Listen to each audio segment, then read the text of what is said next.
My name is William Crow. I'm 62, a father, a builder of things, especially the kind no one else believed in. I spent my life pouring sweat into a logistics company I started with a rusted truck and a borrowed $100. I thought I was passing it down to family, to blood, to someone who would carry it with pride. I was wrong. My son Lucas didn't want to earn it, he wanted to take it. When he invited me to a Thanksgiving dinner saying he wanted to make amends, I wore my best suit and brought an open heart. But when I stepped through that door and saw the lawyers waiting with contracts to steal what I built, I knew this wasn't a dinner. It was an ambush. Before we begin, let me ask, where are you watching from and how old are you? Don't forget to subscribe to Family Betrayal Unmasked for more powerful stories like this. When Lucas called me and said he wanted to have dinner for Thanksgiving, his tone caught me off guard. There was warmth in his voice, a softness I hadn't heard in years. He said he missed me. Said Amelia wanted to make peace too. That we should sit like family again. I wanted to believe him.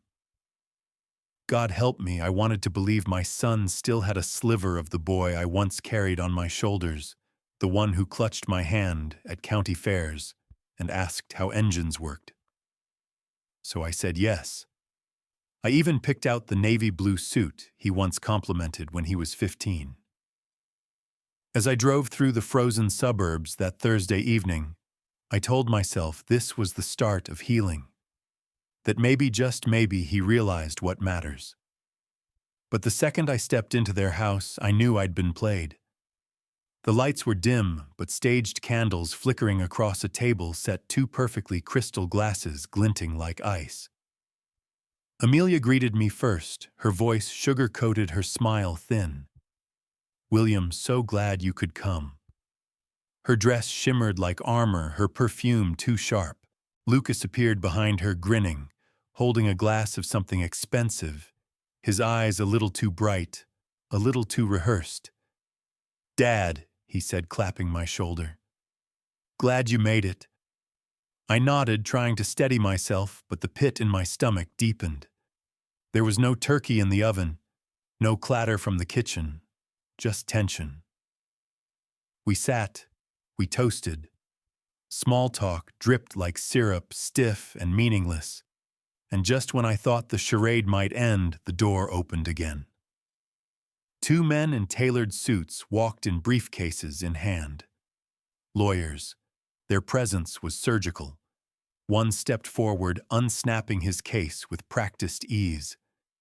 "Mr. Crow," he said, "these documents outline the transfer of ownership for your company. If you sign everything, proceeds amicably." I stared at the folder as he slid it across the table, the thick stack of Betrayal bound in paper and ink. My eyes locked with Lucas's. His expression didn't change. He didn't blink. Amelia leaned forward, her nails tapping the edge of her wineglass. "It's time, William. This is what's best for everyone." My throat tightened. For a second, the room blurred. I thought of the warehouse where I taught Lucas to drive a forklift. I thought of his 8th birthday when I bought him that red plastic truck, and he told me he wanted to be just like me. Now here he was, trying to carve my legacy from under me with the help of men in suits and a woman who never once called me Dad. I reached for the folder, turned the first page slowly, pretending to read. My fingers itched, but not with fear, with clarity. They thought they'd cornered me, forced me into checkmate. But they hadn't checked the board. Not yet. I closed the folder gently and set it aside. Then I looked up and smiled, a calm, steady smile that came from deep in my bones. "You're too late," I said. And in that moment, I felt the weight of every sacrifice I'd made finally shift. The real game had already begun, and they had no idea they were already losing. That dinner wasn't the beginning. The ambush had started long before I stepped into their house. I just hadn't wanted to see it. The truth is, my guard had been eroding for months, little by little. It began with whispers, quiet ones. A missed phone call from a supplier I'd worked with for years. An awkward silence on a Zoom call. Clients saying they were reevaluating. I'd chalked it up to market changes. Logistics is a beast that never sleeps, and downturns are part of the game. But then came that afternoon in the office when the door opened without a knock, and Lucas walked in unannounced, like he still had the right. He wasn't alone. Amelia stood behind him, dressed like a courtroom verdict, her arms crossed, face unreadable. Lucas dropped a folder on my desk, pages spilling out like a threat. He didn't ask how I was or if I had a moment. He went straight to the point. "Dad, the company needs change. It's time." I remember straightening in my chair, feeling the tightness in my chest spread like a bruise. "Change?" I asked, keeping my tone even. "You mean you want control?" He didn't deny it. He didn't flinch. He said, "You're holding us back. It's time for a younger vision, a smarter hand. We're talking about the future." I looked at Amelia then.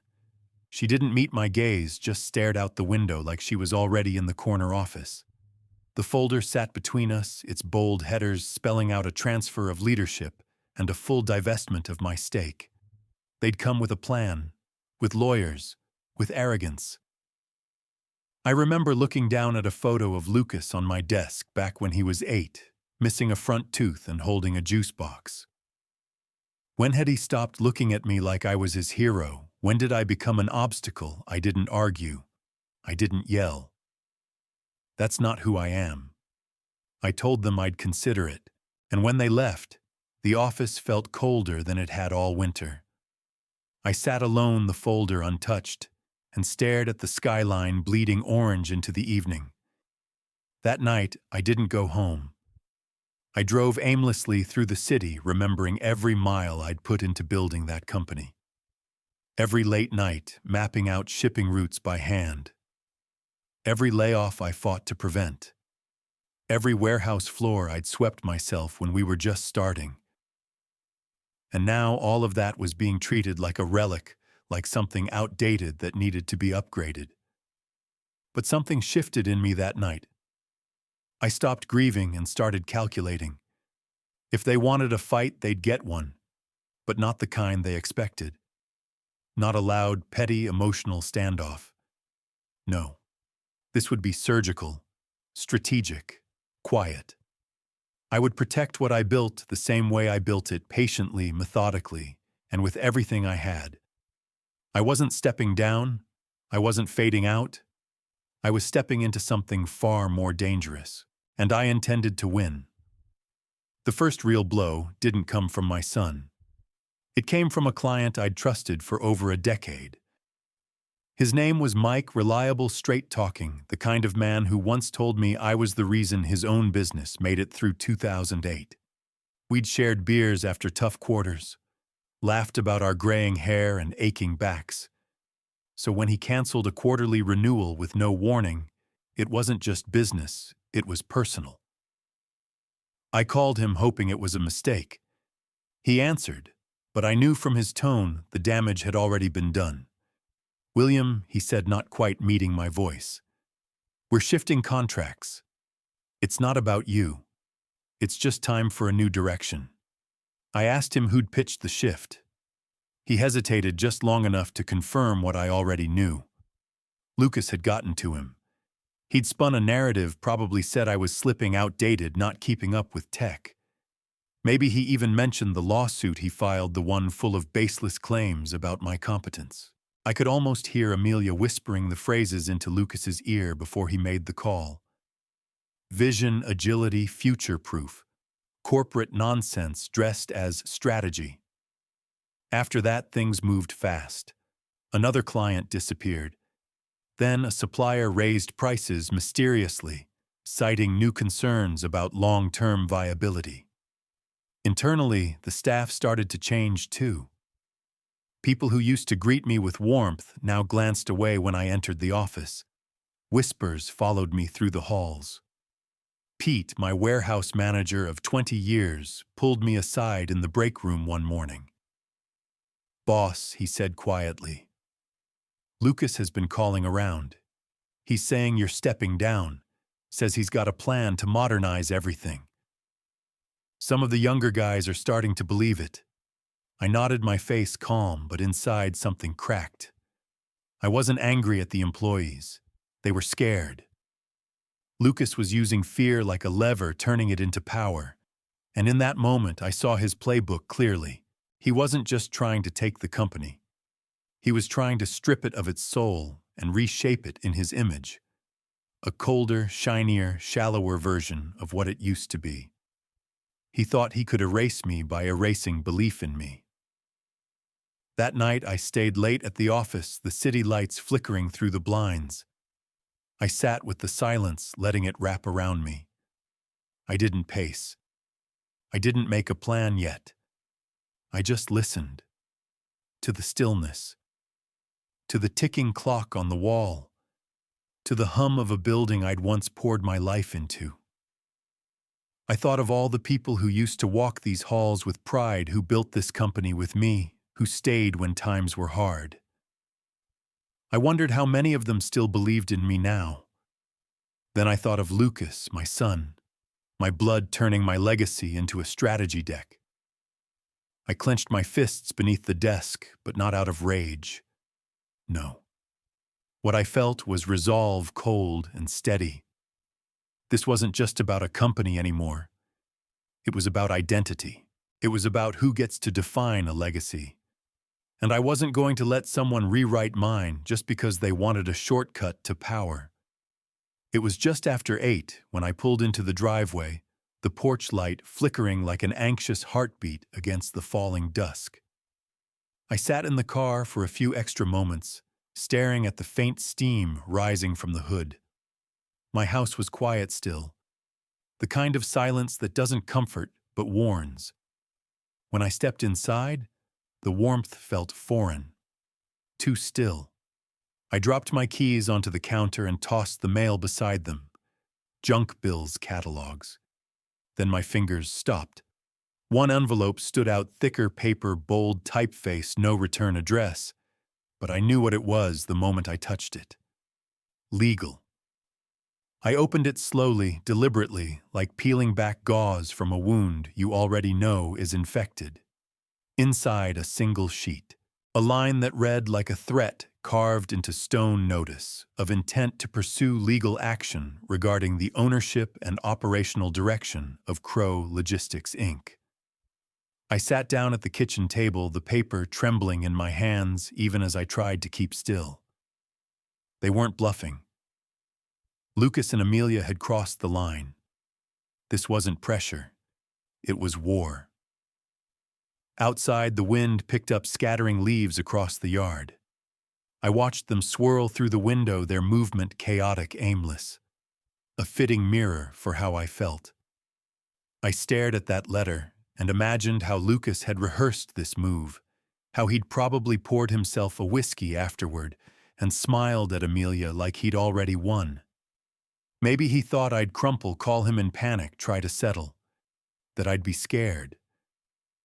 But he didn't understand the man he was dealing with. Not anymore. I folded the letter with care, placed it back into the envelope, and slid it into a drawer beneath my old checkbooks. My fingers brushed against the corner of a family photo buried inside Lucas, age 10, covered in dirt and pride from a Little League win. I closed the drawer gently. That boy was gone. I had to stop looking for him. Later that night, I walked through the house without turning on the lights, just letting the dim glow of the street lamps guide me. I ended up in the den, standing before the shelves, where I'd once kept framed awards, team photos, plaques from regional business councils. Most of them were packed away now. Not because they didn't matter, but because I didn't need to look at them anymore. I knew what I'd done. The problem was that Lucas didn't. He thought a legacy could be erased with ink and filings. He didn't know about Ellen yet, or the trust I'd been quietly preparing, or the phone calls I'd started making.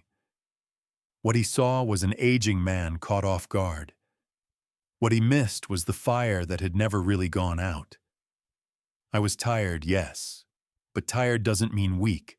Tired doesn't mean done. I'd built too much to let it rot in the hands of someone who mistook entitlement for inheritance. I turned off the porch light, locked the front door, and stood for a moment listening to the quiet hum of the city in the distance. Then I walked to my desk and pulled out a clean notepad. The first thing I wrote in all caps was simple, "Remember who you are."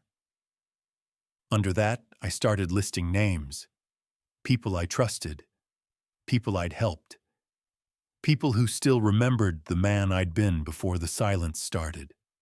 And just like that, the plan began to take shape. The notebook stayed on the desk overnight, its pages open like a challenge. I couldn't sleep. My body was still, but my mind kept walking through every corridor of my company, every face I'd once trusted, every promise I'd made and kept. The letter Lucas had sent still sat quietly in the drawer, but its weight hadn't left the room. Around 5 a.m., I poured myself a mug of burnt coffee and flipped through the pages I'd written in the dark. Names, notes, memories, half-formed ideas. Then I underlined one name, Tom Baldwin. Tom had been one of my earliest suppliers.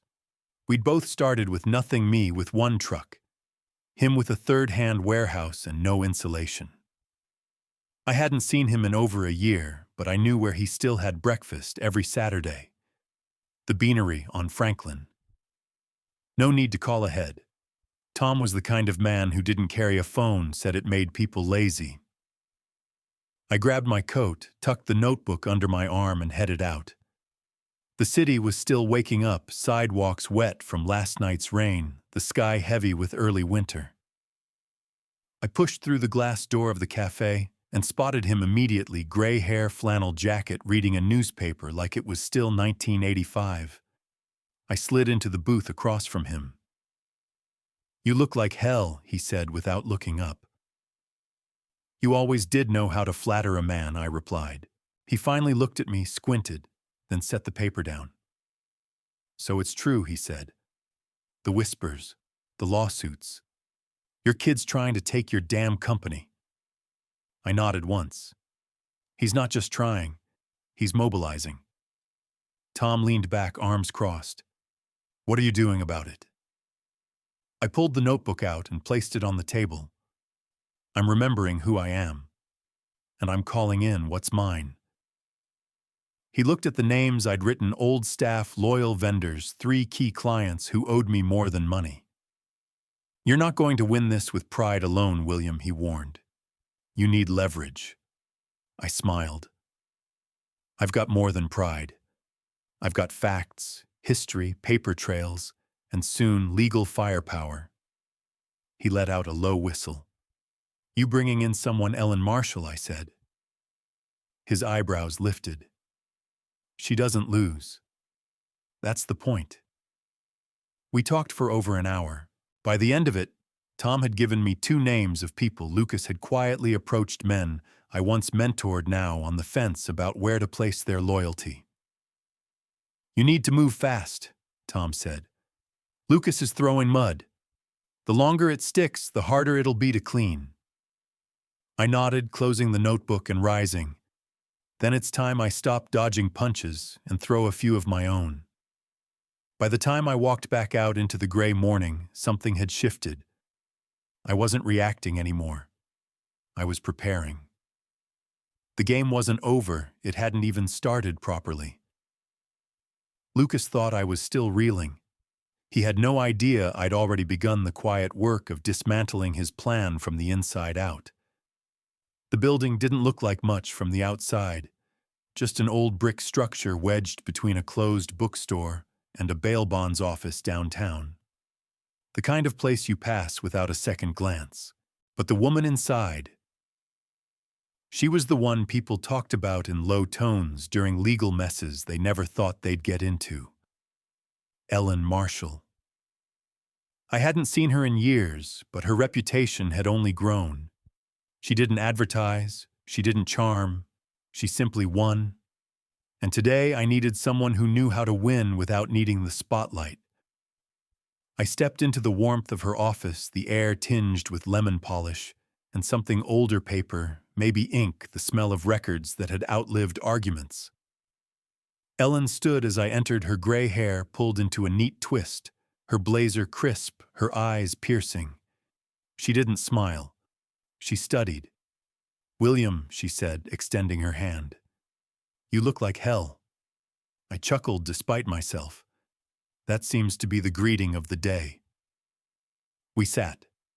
I slid the letter across the desk, the one Lucas's lawyer had sent. She read it silently, one brow rising ever so slightly.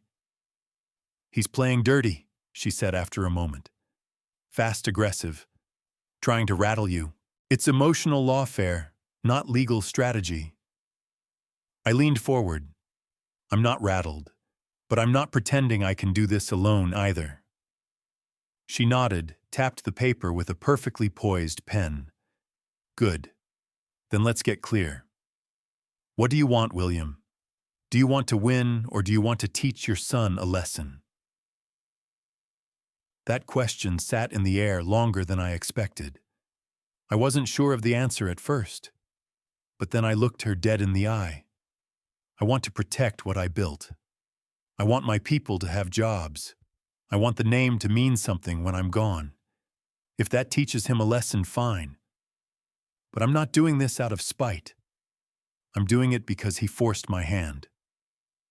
Ellen gave a single nod of approval. "Then we'll make this surgical. No dramatics, no noise.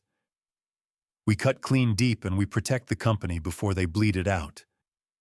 She stood, crossed the room, and pulled a thin folder from a locked drawer. "We start with structure. Trust, asset shielding, internal power realignment. It won't stop the lawsuits, but it'll change the battlefield." I flipped through the preliminary drafts. Tight, aggressive, ironclad. It was clear she'd seen wars like this before. We worked through the morning, the sound of pens scratching paper filling the room between bursts of strategy. By the time I stepped outside, the cold didn't bite the same way. I wasn't just reacting anymore. I was building a defense. A real one. Lucas had fired his first shot, and now I had someone who could aim back. Not with anger, but with precision. This wasn't about getting even. It was about ensuring he never had the chance to try this again. It didn't take long for the rumors to crawl their way back into my office. By Tuesday, 2 more clients had gone quiet, and a third had pushed a scheduled payment back with no explanation. Maria, our dispatcher, mentioned overhearing a conversation in the hallway, something about new leadership and modernization plans. I didn't need to ask who planted the idea. Lucas was moving faster now, gaining confidence with every whisper he fed into the company's bloodstream. He thought if he made me look weak enough, I'd fold to protect my dignity. But he was wrong. I wasn't interested in looking strong. I was interested in staying standing. Pete called that afternoon. His voice was low, careful. "Boss, you need to know Lucas is calling around talking like you've already stepped down. Says you're letting the company go quietly, that he's already preparing transition plans." I took a breath. "How many people believe him?" Pete hesitated. "Enough to get folks nervous. You know how it works. People hear a story enough times they start to think it's fact." I thanked him and hung up my eyes, lingering on the skyline outside my office. The city didn't care who was in charge. It kept moving. So would I. That night I sat at the kitchen table with Ellen's paperwork in front of me. Legal terms wrapped around clauses, paragraphs like armor. I didn't pretend to understand all of it, but I understood the intent. These documents weren't just protection. They were a declaration. A trust that could move control out of reach. A realignment of ownership. A message to anyone trying to dig in through the back door: this company isn't yours to touch. I signed the first set of documents and called Ellen. "I'm ready," I told her. "Let's lock it in." Her voice was steady. "We'll file by morning." By the time the sun rose, the first filings were already in motion. Legally, Lucas was about to find himself navigating a maze he didn't build and couldn't map. But that wasn't enough.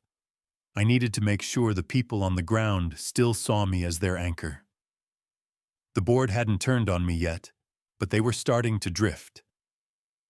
I scheduled a meeting for Friday. No lawyers, no press. Just the people who'd stood beside me during the hardest years. Before bed, I pulled out the old company photo album. The 10th anniversary picture, Lucas standing beside me in a suit, 2 sizes too big, smiling like he belonged. And back then, he did. But that boy had grown into a man who valued control more than legacy. He'd confused inheritance with entitlement, and now he was about to learn the difference. I turned off the light and sat in the dark for a long while, listening to the hum of the refrigerator, the ticking of the wall clock. Not out of fear, not from nostalgia, but because I knew once the next step was taken, there'd be no walking it back. I wasn't just defending myself anymore. I was defending something I'd bled for. Friday came faster than I expected. The conference room hadn't changed much in the last 15 years. Same long mahogany table, same scuffed chairs, same faint scent of printer ink and old coffee. I arrived early. Not because I needed to, but because I wanted to.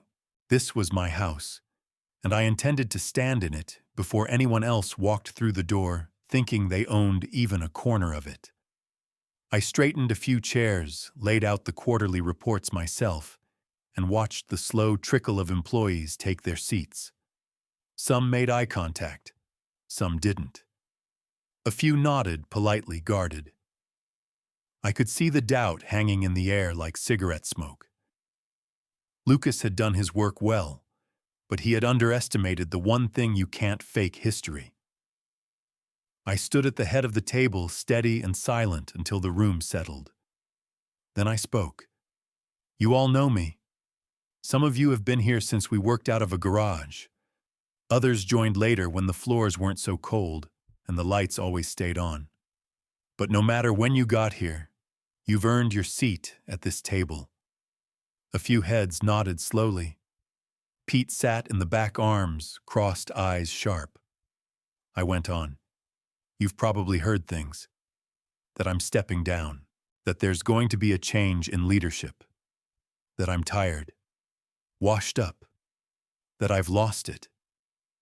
I let the words hang for a beat. "Here's what I'll say: there will be change, but not the kind whispered in hallways. The change will come from me, and it will protect what we built together." Maria, always the first to speak when no one else would, raise her chin. "So you're not leaving?" Her tone wasn't defiant. It was cautious, protective. I shook my head. "Not until I know this company is in hands that won't trade it for headlines and flash. Not until the soul of this place is safe." The tension broke just slightly. A breath passed through the room like someone had cracked a window.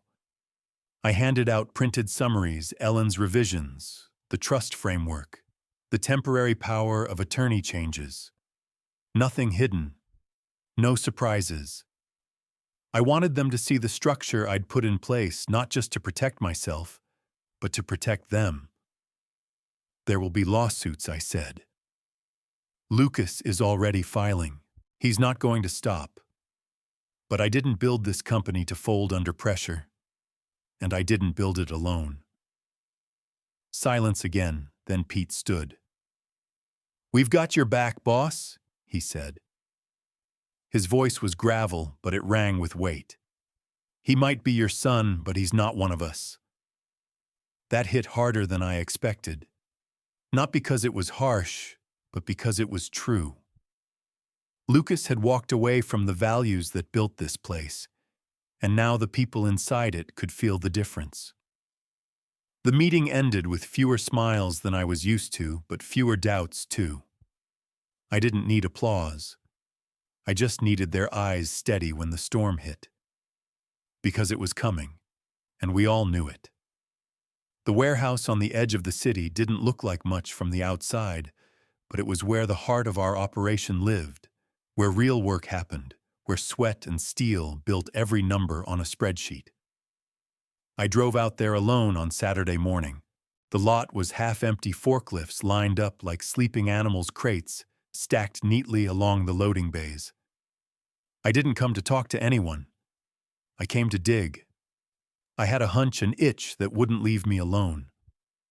I'd heard whispers that Carter Logistics, one of our oldest partners, had been in touch with Lucas.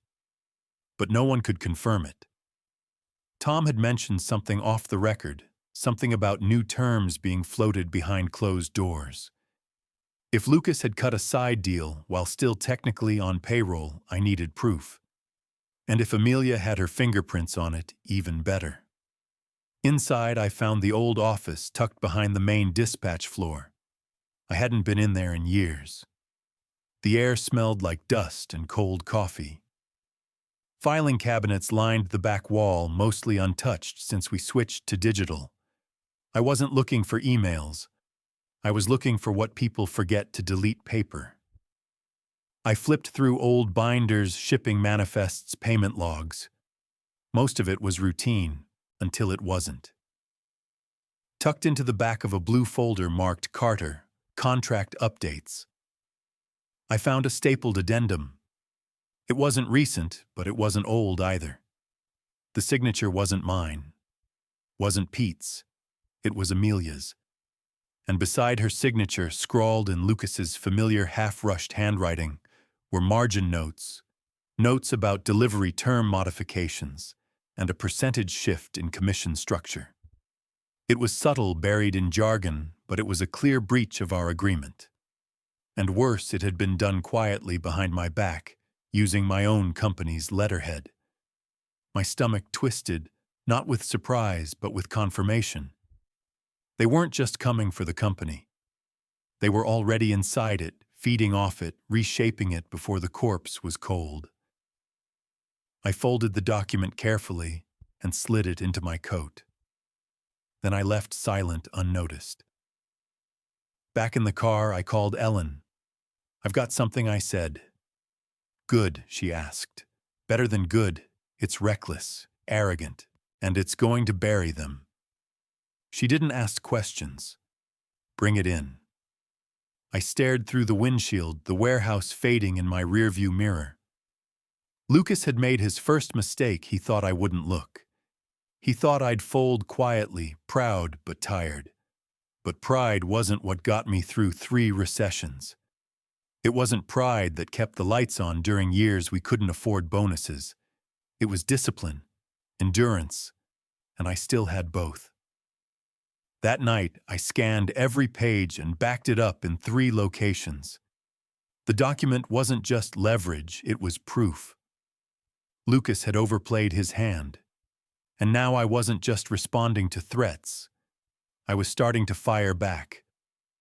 The next morning, the sky over Chicago was slate gray, low clouds pressing against the skyline like a warning. I stood in front of the window in Ellen's office, the file folder resting on her desk behind me. She reviewed the contract addendum in silence, flipping through each page like she was counting bullets. When she finally spoke, her voice was calm, but there was steel beneath it. "This isn't just a breach. It's a weapon. And they left their names on it." I turned from the glass. "Can we use it?" "Absolutely. Carter's CEO won't want this public. Not if they circumvented agreed terms. We can press hard." "Then we press." She nodded, already dialing. "Let's start there." The call was quick. Ellen's voice had the clarity of a courtroom, measured sharp, impossible to ignore.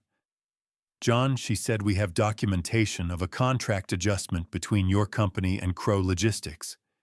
It's unauthorized and implicates 2 individuals who had no executive authority at the time." I could hear the discomfort in his silence through the speakerphone. John, she repeated. You need to walk away from any promises made by Lucas Crow or his wife. If this goes public, it won't be clean for you. He fumbled, tried to stall. We were told William had delegated control, he said. Ellen didn't flinch. That was never formalized. And unless you want to see this in front of a judge, you have 12 hours to withdraw and issue a written retraction. She hung up without waiting for a response. I looked at her almost surprised. You always cut that clean? She smirked. Only when they deserve it. That evening I drove back to the warehouse contract copy in hand, but not to file it. I needed to see the place again, not as an owner, but as a man at war. The lot was empty, lights flickering above the doors like sentinels. I walked between the crates, each one stamped with our logo, each one a silent witness to years of hard work. I could still hear Lucas's voice as a boy asking how pallets worked, how inventory got tracked. He used to be curious, hungry in a good way. Now his hunger was corrosive, directionless. Back in my car, I waited. I wasn't sure for what. The sky had started to spit rain, fine, cold, steady. I didn't start the engine. I just sat there listening. When my phone buzzed, I didn't flinch. It was a message from Lucas. Just 4 words, you'll regret this move. I stared at the screen, then slowly powered off the phone and set it aside. He didn't know I'd already made it. The document had already been sent to the board, and to 3 clients Lucas had tried to poach. The shot had been fired. Quiet, clean, precise. Let him hear the echo later. I leaned back in the seat and closed my eyes just for a moment. Not to rest, but to remember. This wasn't just about revenge. It was about returning the company to truth. And I was just getting started. Lucas's home was all sharp lines and cold surfaces, glass walls, polished concrete chrome fixtures that screamed money but whispered nothing of warmth. I imagined him standing in that pristine kitchen when the news broke. Carter Logistics had withdrawn from the deal. The email had been short, almost clinical. Effective immediately, all discussions and agreements with Lucas Crow and Amelia Hart were void. No explanation given, just silence where a future had once been promised. I wasn't there, but I could picture it clearly. Lucas reading the message with his jaw tightening, his glass of red wine shaking just enough to leave a stain on the counter. Amelia asking him what was wrong, already guessing. And the moment when it clicked that I wasn't just enduring anymore. I was moving. Back in my apartment, I sat at the dining table with Ellen reviewing the fallout. Her laptop glowed between us, casting a soft light on the mountain of documentation we'd been building. They're rattled, she said. Carter's withdrawal spooked them. Amelia's been calling around trying to do damage control. Lucas hasn't responded publicly yet, but he's losing traction. I sipped my coffee, nodding slowly. Let them run. Let them sweat. Ellen leaned back in her chair, arms crossed. What's your next move? We tighten the trust structure. Make the sale harder to reverse. I want everything reinforced. She tapped her pen against the table. There's another route too. I have a contact private investor. Quiet, liquid, and hungry for legacy businesses. Someone who respects founder control. He wouldn't just invest. He'd protect. I looked at her over the rim of my mug. You trust him. I trust his fear of bad press more than I trust most people's ethics. I cracked a small smile. That's good enough. We spent the rest of the evening drafting outlines, sketching legal architecture, and documenting every traceable thread Lucas had left dangling. Amelia had been sloppy, leaving digital footprints across unauthorized correspondences. She'd used her personal email for business leverage. That alone would help us show she operated outside any formal chain of command. Every screenshot, every misstep was another nail in their case's coffin. By midnight, I stood by the window, looking out at the sleeping city below. Chicago glittered under a soft frost, unaware of the quiet war being waged in its towers and back offices. My reflection stared back at me in the glass. Older, yes, more tired than I used to be, but not finished. Not by a long shot. Lucas had built his plan like a glass house. Sharp, shiny, fragile. And now with every move I made, small cracks were forming in the walls he thought were impenetrable. What he didn't understand, what he never bothered to learn, was that strength isn't in the shine. It's in the structure beneath it. And mine had been forged in fire. The next step wasn't revenge, it was revelation. Let him watch it fall one pane at a time. Lucas didn't respond right away. Not publicly. Not to Carter's withdrawal. Not to the silence that began to grow around him. But I knew better than to assume he was still. He was calculating, watching, and somewhere beneath that composure, he was panicking. Power, when it's stolen, doesn't come with roots. And I'd just pulled up the soil he'd tried to bury me under. According to Ellen, Amelia had spent the past 48 hours texting and calling every connection she could find. She'd left voicemails for 2 board members and tried to arrange a dinner meeting with a PR firm we hadn't used in years. She's trying to control the narrative, Ellen told me over the phone. But there's nothing left to spin. We have timestamps, contracts, internal documentation. They don't know where the leak is coming from, so they're chasing ghosts. I stood in my office watching the snow fall against the windows, thinking about how quietly damage spreads when people don't see it coming. I didn't need to throw a brick through Lucas's empire. I just needed to remove enough bricks from the base until it crumbled on its own. And it was starting. Later that day, I received a call from the bank, where we'd maintained our primary line of credit for over 15 years. The manager, a man named Harris, who'd once called me the Rock of Midwest Logistics, wanted to clarify something. William, we received a message from someone claiming to represent the new executive team. They're asking for financial restructuring access. I let the silence hang. Did you give it to them? No, he said firmly. That's why I'm calling you directly. I had a feeling something didn't sit right. I thanked him and hung up, already dialing Ellen. They're trying to pull control of the company's accounts. Her voice didn't waver. They're getting desperate. That's good for us. It means they know they're losing. That night, Lucas and Amelia hosted a small gathering at their house. I wasn't there, but someone sent me a photo. Lucas smiling stiffly in front of the fireplace, a glass of champagne in his hand. Amelia beside him in a black dress, her expression brittle beneath a forced grin. From a distance, it looked like success. But to anyone who knew how to read a man's shoulders, his eyes, the tension in the way he held his drink, it was a portrait of strain. In the photo, his smile didn't reach his eyes. The confidence was hollow, like a stage set in a theater with no audience left to impress. I stared at the image on my phone for a long moment, before setting it down on the table screen facing away. Let him host his dinners. Let him toast a victory that was already slipping through his fingers. Because while he smiled for cameras and guests, I was moving in silence, preparing the last pieces, gathering the final truths. The storm was already overhead, and soon he'd hear the thunder. The next morning, Ellen and I met at a quiet bistro near the lake. No suits, no laptops.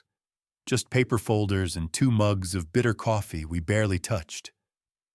Snow dusted the sidewalks, the kind that didn't stick but whispered winter was close. Ellen slid a folder across the table and tapped the top. It's done. The trust has been finalized. The investor's name won't appear until the sale is public. Everything's clean. Legally sound. Lucas can sue all he wants. It won't get him an inch. I opened the folder and skimmed the documents.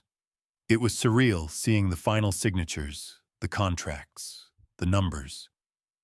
The company I'd built, protected, bled for was no longer technically mine. But in doing this, I'd saved it. I had handed it to someone who respected what it meant, someone who understood that value isn't always in revenue charts and sleek branding. Sometimes value is in loyalty, integrity, continuity. I closed the folder and looked at Ellen.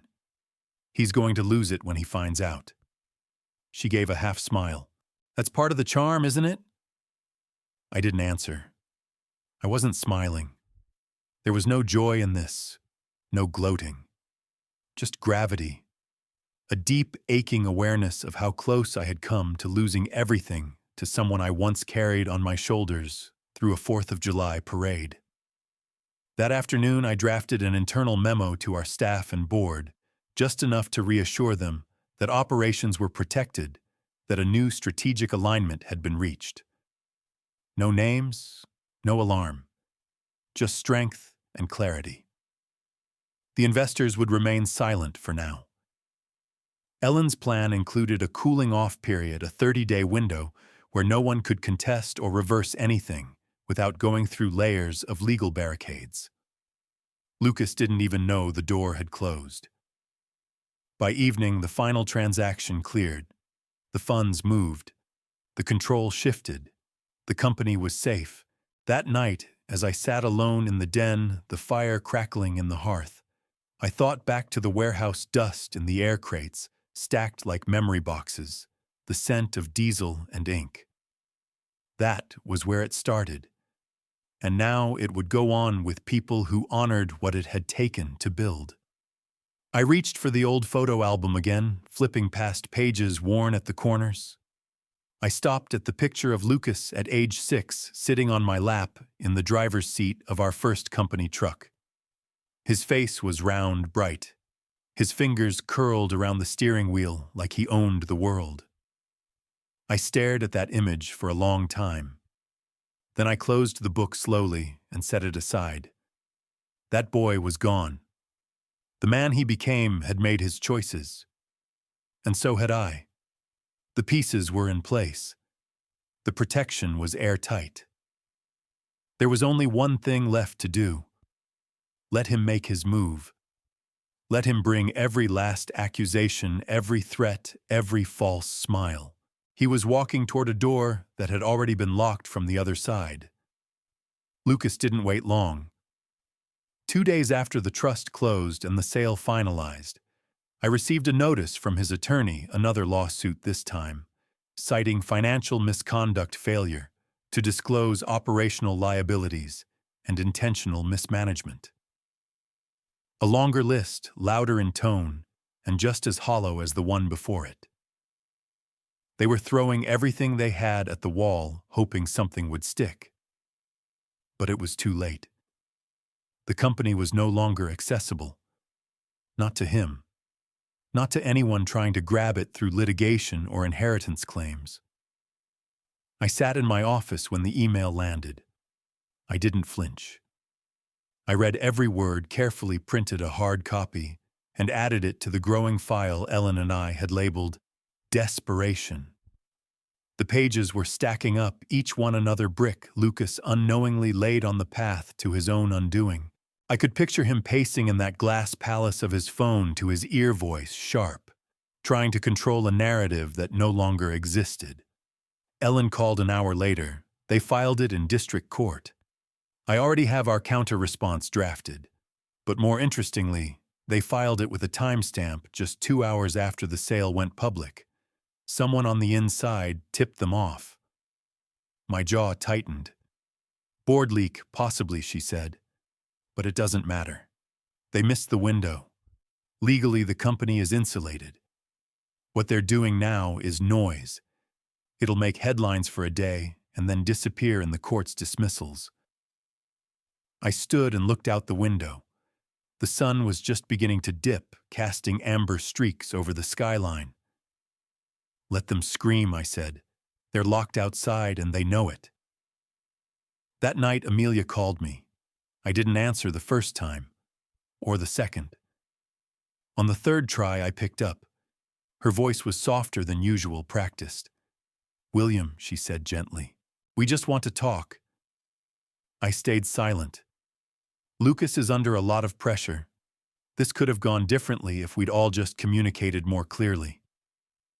I almost laughed. "It went exactly how it needed to go," I said. "And you should know that every time you lied, every email you sent, every corner you cut, it's been documented." She paused, then shifted. "You're willing to burn it all down?" "No," I replied. "I'm willing to let you watch what you tried to steal thrive without you."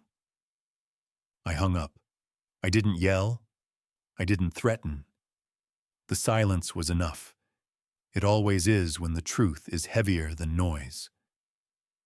After the call, I walked through the quiet house, stopping in the hall where an old framed certificate still hung our first freight partnership award, back when Lucas used to tape drawings to the wall beside it. I stood there for a while, not sad, not triumphant, just still. The kind of stillness that comes when a storm moves through and leaves everything standing just where it belongs. There was one more move left, and I already knew when and where it would land. 2 days before Thanksgiving, I received the invitation. It came in the form of a text from Lucas, short and polished, like a business memo dressed in sentiment. "Dinner at our place. Let's make amends. 7 p.m. Bring your appetite." I stared at it for a long moment, not because it surprised me, but because it confirmed everything I already suspected. They weren't done. They were planning something. A last-ditch effort dressed as family. I didn't respond right away. I forwarded the message to Ellen. She replied in less than a minute. "They want you cornered. Don't go alone. And don't go empty-handed." Later that night, I met her at the corner cafe where the lights always felt too warm and the booths held just enough privacy. We sat across from each other, flanked by the quiet hum of espresso machines and muffled conversation. Ellen slid a slim folder across the table. "This is your insurance. Their lawyers may show up. They may try to corner you with invoices, with accusations. But these documents prove the sale was clean, the trust irreversible, and any attempt to undermine it could expose them to real liability." I took the folder and tucked it inside my coat. "Let them put on a show," I said. "They're already too late." The next morning, I met with the new partners. The silent investor, Ellen, had introduced a quiet man with sharp eyes and firm handshakes. We finalized the final step, the transfer of executive authority to a protected operating entity that would act as custodian over the company's future. I would step away from day-to-day operations in title only. But the values, the structure, the team, they would remain intact. Lucas would never touch it again. Not with charm. Not with lawsuits. Not with blood. That evening, I stood in my bedroom adjusting my tie in the mirror. My reflection stared back at me, older, lined with the weight of choices, but not broken. My suit was dark gray, my shirt pressed. No theatrics, just presence. I wasn't walking into their home for reconciliation. I was walking into it with closure. I was bringing the end of their plan to their front door and letting them serve it with wine. Outside, the air was sharp with November cold, the kind that makes everything feel cleaner. I drove in silence, the city lights flickering through the windshield like a slow heartbeat. I parked a block away, stepped out, and buttoned my coat against the wind. Their house glowed ahead, warm, inviting, deceitful. It was all perfectly staged. As I reached for the doorbell, I paused. Not from hesitation, from certainty. This would be the last time I ever crossed this threshold for their sake. The next time I stepped forward, it would be for mine. Then I rang the bell and waited. Lucas greeted me at the door with a smile too wide, too eager. His hand clapped against my back like we were old friends instead of opponents. "Dad," he said, ushering me in. "Glad you could make it. Happy Thanksgiving." Amelia appeared behind him, dressed in deep burgundy, her eyes glinting beneath careful lashes. "William," she purred. "Come in, everything's ready." Their home was warm, scented with cinnamon and roasted meat, every candle flickering in place. But it all felt hollow. Not a home, an ambush with good lighting. The table was set like a magazine spread, crystal glasses, polished silver napkins folded into origami. I sat where they told me, at the head of the table, a seat meant to honor but placed deliberately, to frame, to trap. Small talk began forced shallow. Amelia spoke about wine pairings. Lucas complimented my tie. But under the surface, the tension buzzed like a live wire. Halfway through the meal, Lucas lifted his glass. "To family," he said, raising it, and moving forward together. I met his gaze and raised mine in kind. "To moving forward," I echoed. He smiled, believing he'd won something, believing I'd come softened by age and memory. Then, just as dessert was being cleared, it happened. Two men stepped into the dining room from the hall, lawyers suited and stern briefcases in hand. Amelia didn't even pretend to act surprised. Lucas gestured as if it was all routine. "Just a formality," he said.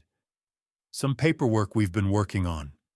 We thought this might be a good time to finalize things."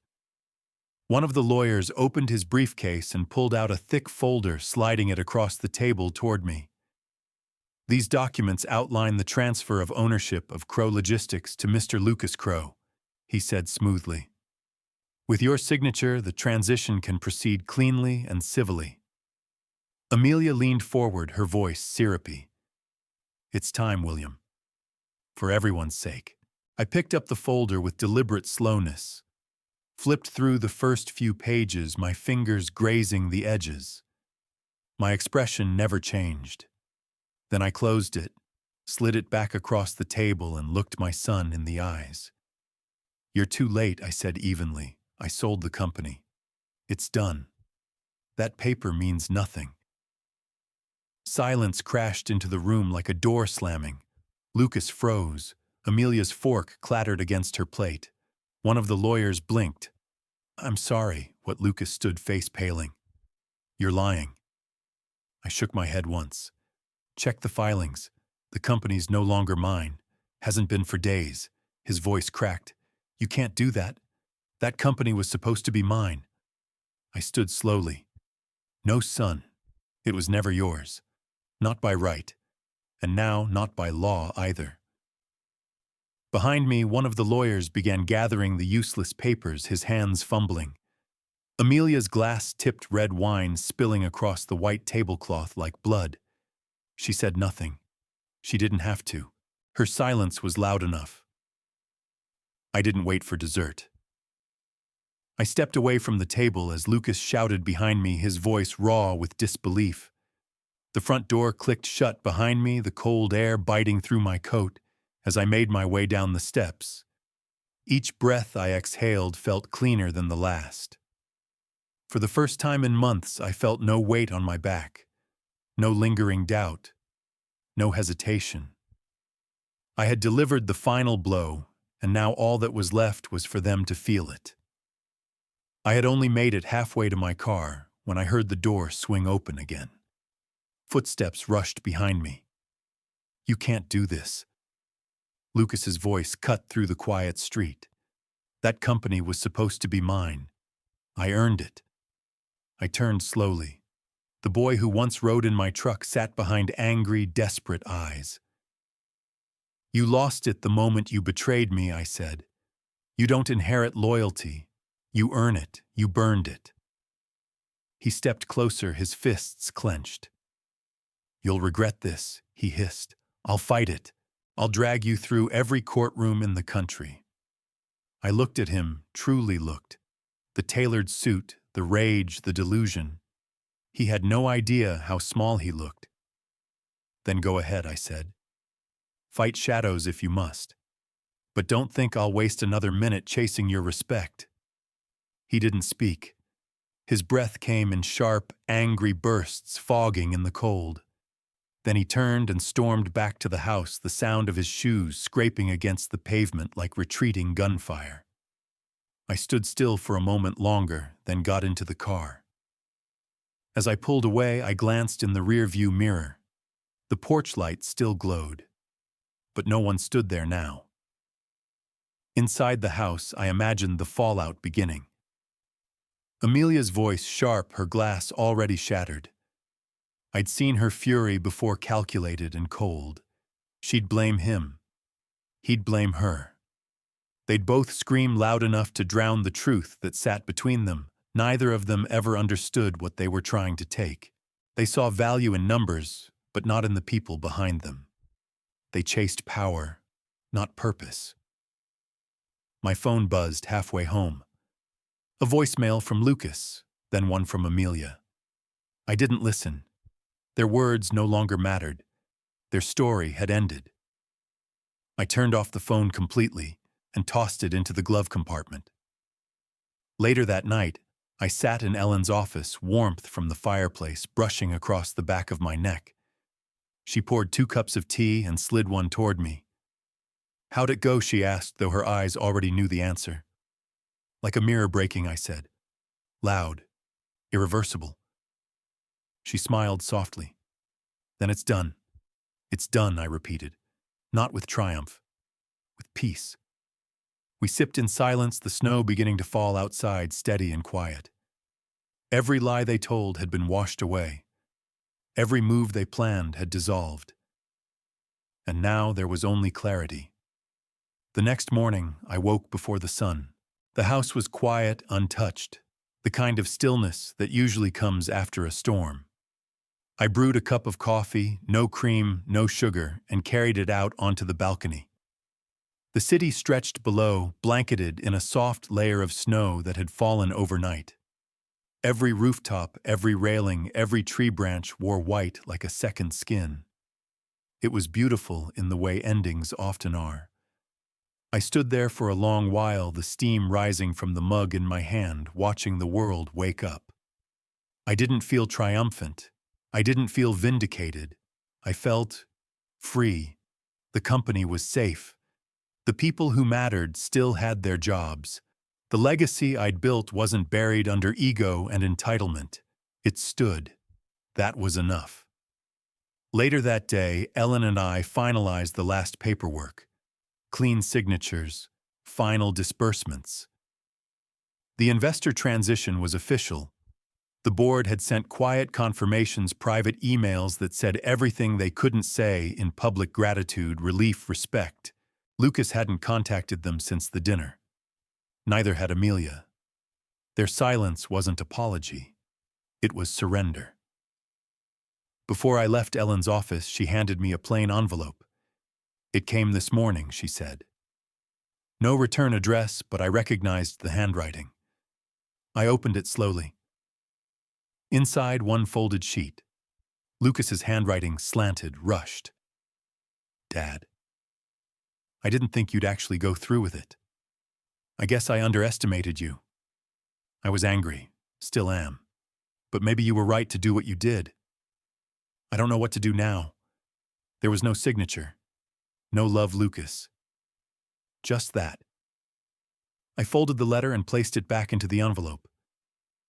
I didn't need to answer. Not now. Maybe not ever. He needed to sit with the silence the way I had for months. That evening, I returned home and pulled an old box from the closet. Inside were photos, sketches, early designs, and notes from the first 5 years of the business. Back when it was just me, a truck, and a stubborn belief that hard work could actually build something. I sifted through them, slowly touching the corners, the faded ink, the bent paper that held memories of another lifetime. One picture caught me off guard. Lucas, at 14, standing in the middle of our original warehouse, holding a clipboard, trying to look older than he was. His eyes were bright, then full of ambition, unclouded by entitlement. I stared at that photo longer than the others. Then I placed it back into the box and shut the lid gently. I wasn't angry anymore. Not at him. Not at Amelia. Not even at myself. I had done what I had to do, and in the process, I had reclaimed something deeper than control. I had reclaimed the line between love and loyalty, between legacy and ownership. Some things aren't meant to be passed down. Some things are meant to be protected. And I had done exactly that. It was the day after Thanksgiving when I walked into the office for the last time, not because I had to, but because I needed to. The building was nearly empty. The hum of machines in the background, the faint clatter of someone in dispatch finishing up end-of-week reports, and the echo of my own footsteps down the main corridor were the only sounds left. Everything felt familiar, but different, as it should. I walked past the wall of photographs in the front lobby, stopping just once to look at the 10th anniversary photo. Me in the center.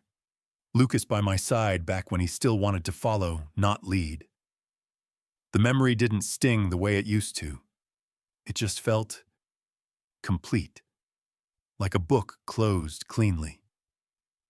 I went into my office, sat in the chair one last time, and let my fingers trace the edge of the desk. This wasn't where I'd built the company, but it was where I'd fought to keep it alive year after year. Through recessions, staffing nightmares, supply chain disasters, and lately through family. I pulled a yellow legal pad from the drawer and wrote a single sentence across the top. "It's yours now, but only if you earn it." Then I tore it out, folded it, and tucked it into the middle drawer, where only the new manager would find it. A small gesture, but maybe one that would matter. I didn't take much with me. Just a framed photo of the original warehouse and the pen my father gave me when I signed the company's first real contract. Everything else could stay. The history belonged to the walls now. The future didn't need my fingerprints. Outside, the city had thawed slightly. Slush lined the curb and traffic moved slowly along the avenue. I walked instead of driving, needing the rhythm of my own feet on concrete to remind me I was still here, just changed. Just freed. Ellen called that afternoon, her voice calm, a note of pride under the professionalism. "You sure you're okay with this being your last walkthrough?" I smiled, even though she couldn't see it. "It's not the last. Just the last with keys in my pocket." She paused. "You did the hard thing, William. Most people wouldn't have. Most people aren't handed betrayal by their own son," I said quietly. "But thank you."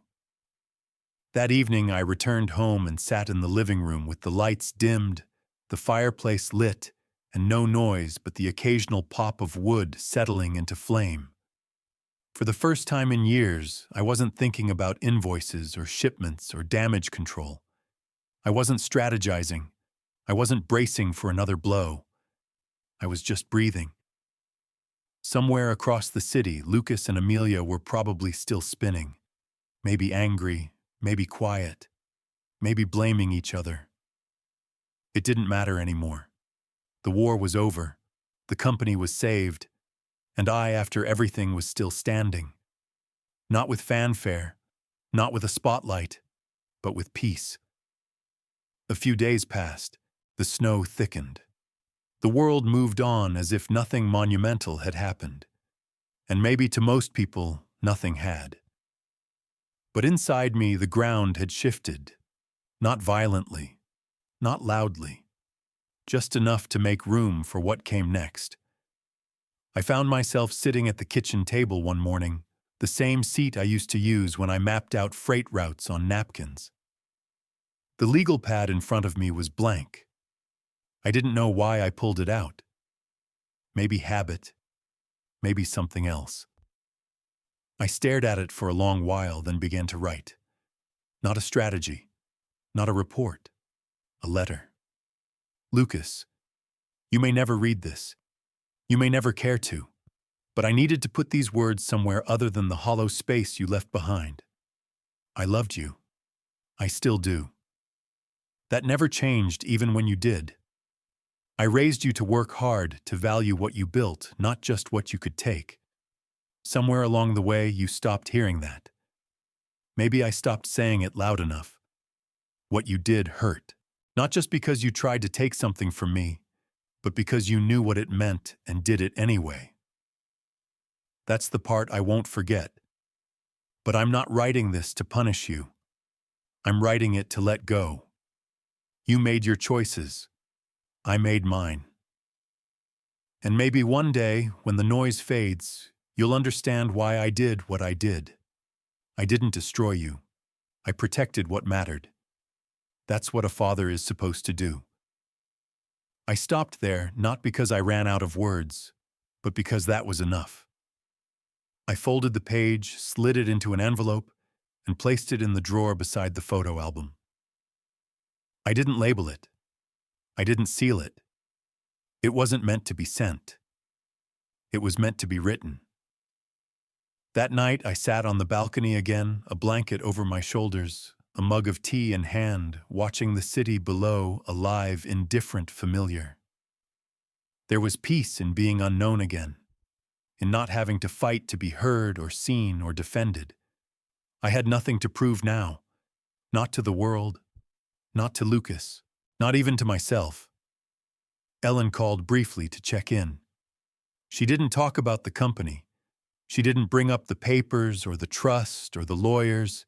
She just said, "You sleep okay last night?" And I said, "Better than I have in months." It wasn't closure I had been chasing all along. It was clarity. And I had it now. In the quiet. In the stillness. In the knowing that I'd done what needed to be done without losing who I was along the way. Some battles don't end in cheers. Some end in silence. The kind that lets you finally hear yourself think again. And that after everything was the real victory.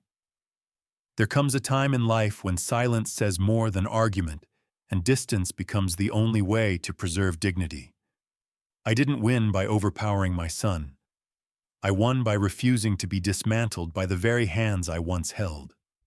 In protecting my legacy, I also reclaimed my peace. If you're a parent watching your children lose themselves to ambition or entitlement, don't surrender to guilt. Draw your line. Hold your ground. Because respect isn't inherited, it's taught by example. And sometimes the most loving thing you can do is say no and walk away. I didn't need applause. I needed peace. And I finally have it.